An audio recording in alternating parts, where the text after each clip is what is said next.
Good evening, ladies and gentlemen, and welcome to another session of Ask Zak with myself and, of course, my colleague Albert. Welcome, Albert. Good evening, Zak. Always a pleasure being here, and good evening to all the Ask Zak listeners, guys. As you can see, we've changed up a few things. We've got some entertainment in the back of us. So please, guys, nothing has changed really with Ask Zak. We're only improving. Like you had also, our motto this year, Zak, is of course to improve. That is our main motto, guys. So please, Salapop on a sauce, it's still the same, guys. You're more than welcome to ask questions right there in the comments, and we will get those answers to you. So guys, to kick it off, we're looking at getting your broilers ready for Easter. We know it's around the corner and you have to get them, of course, raised in time. So very, very important. There are a few factors that can influence them and of course prevent them to grow properly, because you want them uniform of size. If you sell for the live market, you want them all the same size, because you don't want to be in the situation where the hawker comes in and he wants to negotiate price. You want one stable price for all of them. And of course, if you slaughter, you want the maximum weight out of those chickens. Now, Albert, on the feed side, if we kick off there, what we give the chicken in, how can we help and ensure that those chickens grow properly? Most definitely, Zak. Guys, what you put in is what you get out when it comes to broilers. Of course, we like to say that broilers is a race. We want to get you that weight, like Zak just mentioned, as quickly as possible, optimally, meaning low mortalities, high weight gain, and a happy customer that's getting good, healthy chicken. So guys, you've got two ranges at also. Of course, we've got our standard broiler feed, which is your starter, about 22% protein, your grower, 20% protein, both consisting of a coccidiostat that is rotated every 3 months to prevent resistance with coccidia. And then, of course, you've got your finisher. Now, guys, on your super range, which is just a denser feed, you also have your starter, grower, finisher. Also, your super starter, your super grower, has a coccidiostat in to prevent coccidiosis, and that's a benefit from using your Alzu feed. So, guys, to sum it up, your super range is a denser feed, meaning your chickens eat less, they gain more. So at the end of the day, you will spend less money on your feed and you will reap the benefits.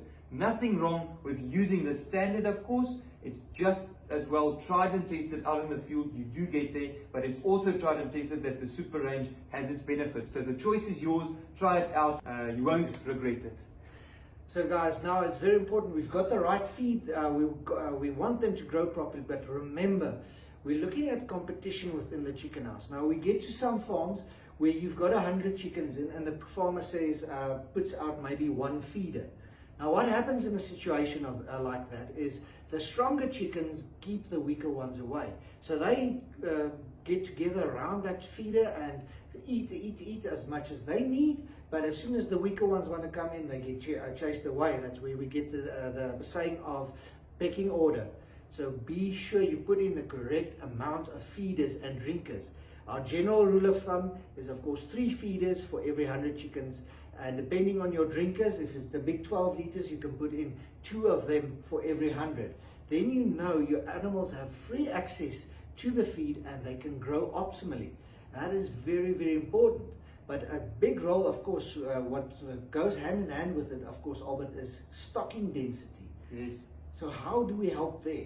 Zak, very, very important, guys, especially with your beginner farmers, with calculating how many birds am I going to start off with and how many birds do I use for the space, the stocking density, guys. So usually, because Alzu is available from Gauteng to Limpopo, from the warm or the colder areas, you have a stocking density that differs. You can work on about 12 birds per square meter in our warmer areas. Limpopo, Eastern, Mpumalanga, those areas you can work on 12, 13 birds per square meter. And in the colder areas where you can manage your temperature and you know you don't have those 36 and above degree days, you can go to about 15 birds per square meter. If you are a beginner farmer, start with 12 and increase your stocking density as you improve. But please, keep to your basics. If you don't improve, if you don't have your mortality rate under control, the more birds there are in one area, the higher stocking density you have, the higher chances you have of diseases. So that's where management really plays a massive, massive role. But there are benefits of having the correct stocking density for you as farmer. It's just optimally what you want. So guys, like Zak said earlier, with your feeders and your drinkers, spend time in your cages. When you are in your broiler houses and you are in there and you are looking at your birds, look at the ratio of birds that are eating and that are not eating. And then you have to start wondering, These birds that are not eating, for how long are they not eating? Guys, like I said earlier, it's a race. We want high intakes, so always make sure that you have 3 feeders per 100 and you won't disappoint in that area. Now another thing is we need to manage that environment that they live in. Then we talk, when we're talking about the environment, we're talking about, of course, ventilation, temperatures, all those type of things that influence a chicken. Now, very important, if you look at our little Alzu broiler booklet, it has a table in that shows you the days of age of the chicken, and of course, if you go to the far right-hand side, it says the target temperature. Now, that target temperature is what the optimum temperature is for that chicken to grow in. So when you place those day-old chickens, of course, you should preheat your chicken house, because cement takes a little bit longer to heat up, and that heats up the environment. So you want to start off at 30 degrees Celsius. And as the animal ages and progresses, the temperatures you'll see will get lower gradually, because they get proper feather coverage, so they can regulate their temperature a little bit better. But again, if you're overheating them, then you're going to run into trouble. The chickens are going to lay down on their bellies, spread their wings and legs just to try and get away from the heat. So just monitor, as Albert said, very important, is that time that you spend inside your chicken house. Now, with your red lights, it's easy to see. If your chickens are all huddled underneath that red light, all together, you know it's too cold. If they are sitting in the far corners, trying to get away from the red light, you usually know it is rather hot. Or what you want, ideally, is them being spaced evenly. They must not huddle together, sit down in groups or anything like that. They must move around freely, spaced evenly. So very important. That's just a general way of looking at it. And of course, your thermometer is actually the most accurate way of gauging temperature. Then you can see what was your maximum temperature and your minimum temperature. But now, Albert, hand in hand with that is, of course, ventilation. Most definitely, Zach. Ventilation plays a massive role, guys, especially in our warmer areas. These are living animals that always need fresh air. And guys, like Zach said earlier, if you keep that temperature constant, you have constant growth. If an animal is too hot, it will not eat. You will have low intakes. And if an animal is too cold, you will have trampling and mortality, especially when they are young. That's why that house has to be 30 degrees. But at the same time, guys, we have to ventilate these birds. They need fresh air, and all that old stale ammonia air that's getting built up constantly in that house has to go out. So guys, if you are a beginner farmer, we do see a lot of people that will start off in a garage, where you only have one opening. Guys, please try and prevent that. When you build your structure, we want ventilation from both sides of the house. And of course, remember with your curtains, they need to close from the bottom up. The reason for that is at the top of your ventilation of your vents or at your curtains, we want to leave a 5 to 10 centimeter gap, meaning we still have 30 degrees or 28 degrees on the bottom of our chicks.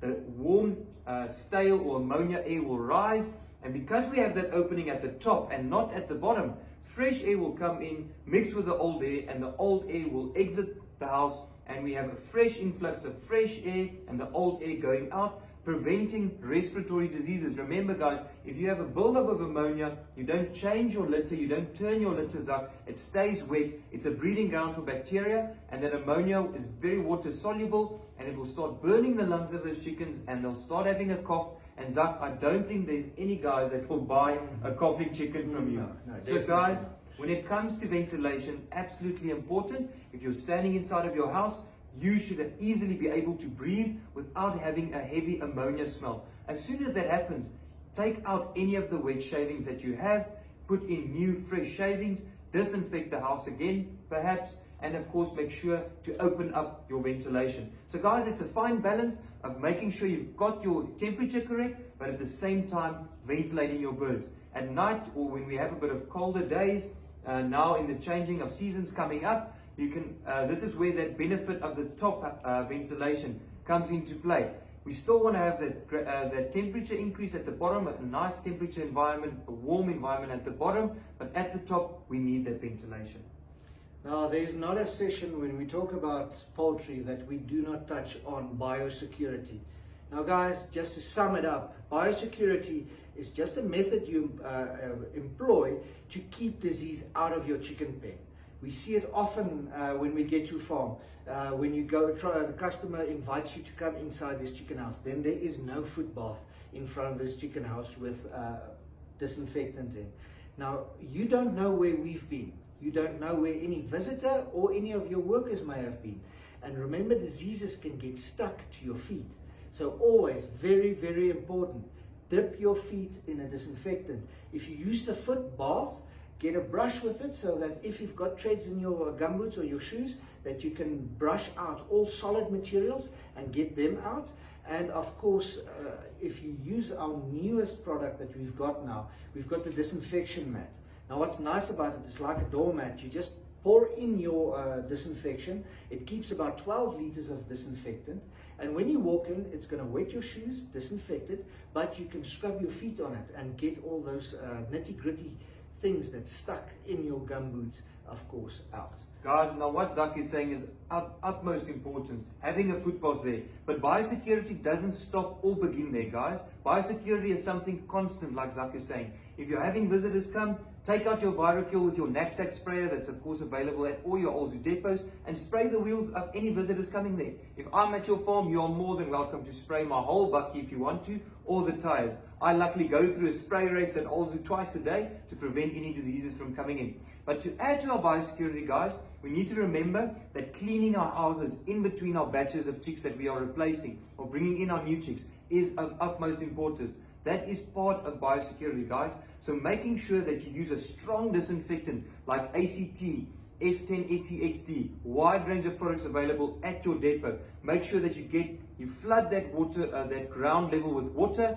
We start mixing in those products with the water so that those chemical reactions can start doing what they should do. They will break up most of the bacteria, all the gunk, all the cake layer that is left over there.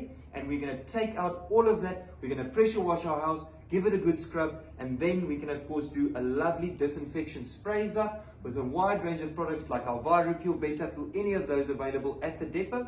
And a nice tip that I like to tell my clients is that you can buy a bag of feed lime, voerkalk, a bag of feed lime at your Olzu depot. I think it's about 60 Rand for a 25 kilo bag. Nice and cheap.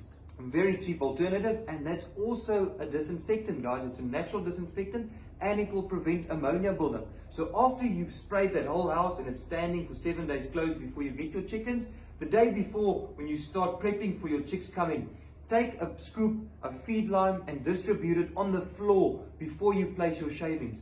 And as you should start rotating your shavings once you've placed your chicks, you will start integrating and working in the lime into your shavings. It will prevent the buildup of bacteria and the buildup of ammonia because it is a neutralizer. So a handy tip for you guys out there, you can even take that feed lime and dust it around your house or where vehicles are going through. You can even use it in your foot bath. If you're dipping your foot into the Virokill solution, your disinfection mat, afterwards you can just dip your feet into a feed lime solution and then we go in. And then you have that double security, biosecurity, a shotgun method, and you will definitely have a lower incidence of viruses, bacteria and disease on your farm, meaning lower mortalities and more profit.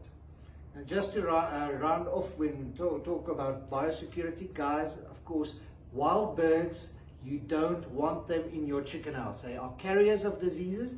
So what we usually advise is close off your chicken house with mesh, wire mesh, to keep out wild birds. That is one of the carriers of the avian flu that we had. A lot of farms got hit very hard. That's not a place where you want to be, because if they pick it up on your farm, you have to notify the state and they're going to close your farm for up to 6 months, that you're going to have to stand in quarantine, and there's going to be no production or any income for you as farmer. So be very careful. Just to touch on it, keep wild animals. Only things that needs to be in the chicken house is the chickens, and of course your staff that works there, and you, as Albert said, spend time in your chicken house. There is so much that you can learn. We always say, know the normal to recognize the abnormal. So that's only, you only pick that up in time by spending that time.